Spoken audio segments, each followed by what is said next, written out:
जो था वो ऑस्ट्रिया पर कब्जा करने के लिए वो 1914 में पूरा घमासान हुआ था कि ऑस्ट्रिया पर कौन कब्जा करेगा। समझ में आ गया।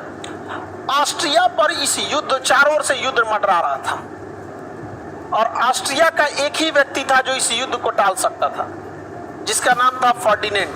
क्या नाम था? फर्डिनेंड। वो ऑस्ट्रिया का आखिरी आर्चडुक था। क्या था?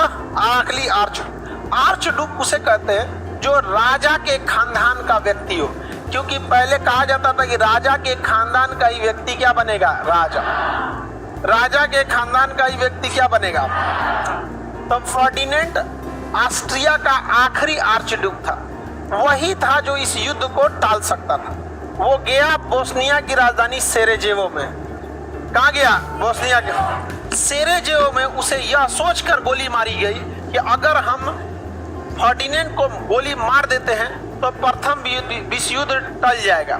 लेकिन रियलिटी ये थी कि वह इकलौता व्यक्ति था जो प्रथम विश्व युद्ध टाल सकता था और उसी को गोली मार दिया गया। ऑस्ट्रिया के राजकुमार फर्डिनेंड की हत्या बोस्निया की राजधानी सेरेजेवो में कर। इसे कहा गया सेरेजेवो हत्याकांड। इसके बाद जो भीषण बवाल हुआ इन दोनों देशों के बीच, यह छोटी सी चिंगारी प्रथम विश्व युद्ध का रूप ले ली।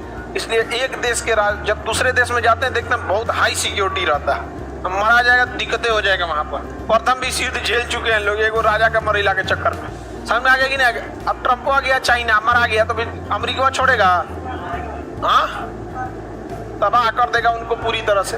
बहुत कौन काहे छोड़ेगा? नहीं समझे?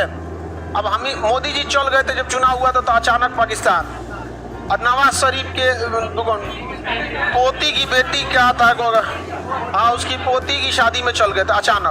अचानक ही चल गए। काहे ने पाकिस्तान वाला कुछ किया? पीछे से खड़ी थी 13 लाख इंडियन आर्मी। समझ में आ गया कि नहीं आ गया? वो पाकिस्तान का आखिरी शादी हो जाता हो, उसके बाद फिर वहां पे कोई बचबे नहीं करता शादी लायक, सब उड़ा देता है। तो बहुत खतरनाक होता है किसी देश के राष्ट्रपति को सुरक्षा देना। समझ में आ गया कि नहीं? आगे बढ़े।